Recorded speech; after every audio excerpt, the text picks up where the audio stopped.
Welcome to the Holistic Skin Guru, where what's on the surface is just as important as what's underneath. I'm your host, Aamena. Let's dive deep into the world of holistic skincare. Welcome back to another exciting episode of our podcast. Today, we're going to dig deep and dive into organic lifestyle choices. If you are already on an organic lifestyle journey, you probably have touched on or researched on some of these points before. So I'm going to introduce these points to you, and some of them are a little bit controversial and I'll probably get some flack for it, and I'm ready for that. But I will stick to my guns and I will say that I stand by whatever I say 100%. As you all know, I grew up very holistically, and my mum is very much into organic foods, and that sort of got me started and got me thinking about what I was putting into my body.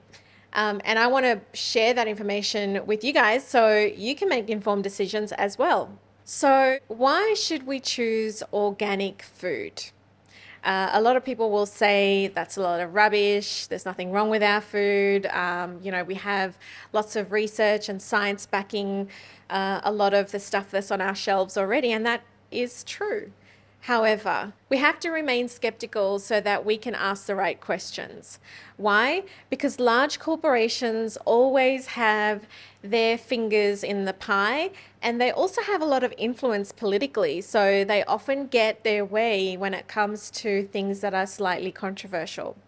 So what am I alluding to? I'm alluding to pesticides. One of the world's largest pesticide companies owns the rights to seeds. This might seem like a conspiracy theory to some, but I promise you, if you start doing your research, you will go down rabbit holes that you never thought existed, and you will find some information that's truly, truly interesting. Now, coming from an immigrant family, coming from the continent of Africa, I understand a lot of what these farmers go through in these third world countries, and they are faced with an uphill battle because a lot of the times they are producing organic foods in a very healthy way, and then you have big, huge companies that are pushing them to use pesticides so that they can have these perfect vegetables and perfect fruits that they can then offer to their customers. And all this does is push prices up and make big companies rich. What does it mean for us in Australia? Well, if you speak to farmers in Australia, they will tell you that our soil in Australia is depleted of all minerals. So we have to put the minerals back into our bodies somehow by supplementing. The other thing that happens with our crops is that these pesticides are damaging the end product, and in such a way that it's depleting the nutritional value from our produce. So our produce looks absolutely perfect on the shelf, and we all know that God's creation is not entirely perfect, especially when it comes to fruits and vegetables, and a couple of blemishes here and there are absolutely fine. However, by genetically modifying our food, by using pesticides, we're actually messing with our ecosystem. We're messing with the natural consistency of that product, and then we're consuming that. So when we think about whole foods, we think about eating fresh fruit and vegetables, and that's exciting, and that's also really great for our overall health. And I'm not a dietitian, so disclaimer here, but I am someone who practices good health, and I am looking at what I'm consuming. So ask the questions, if the farmer that's farming the potatoes sprays those potato plants and then cannot leave his home for 5 days after spraying because of the toxicity of that pesticide, and then once those crops are harvested, they actually have to sit in warehouses so those toxins can settle within them and they become safe for even handling.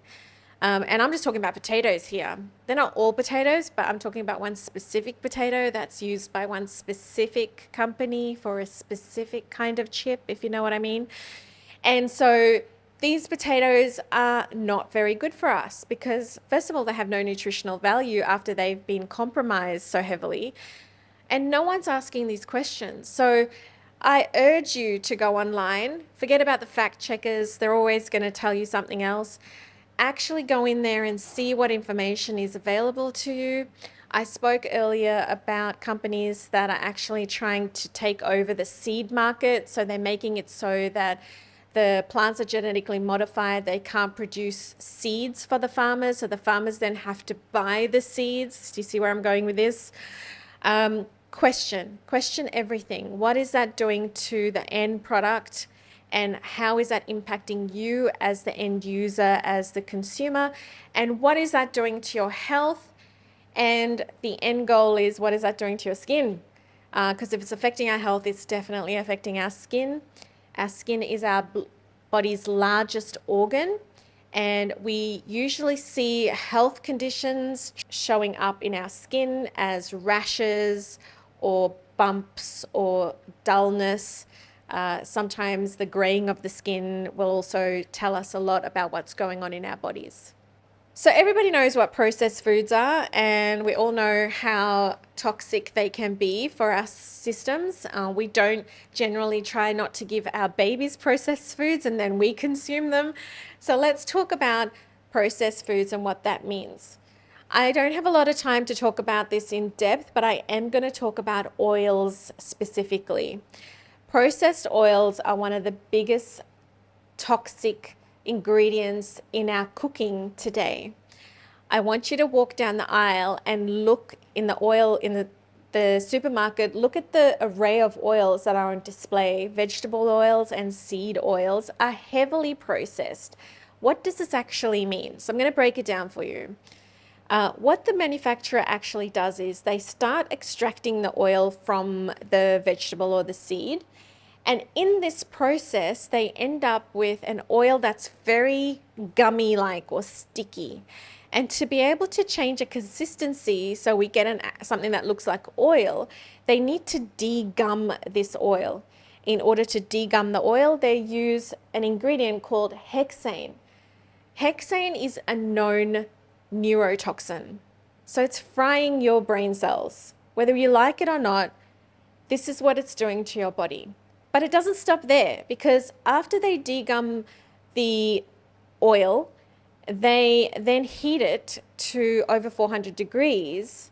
And I'm not entirely sure why they do that, but they do that in this process.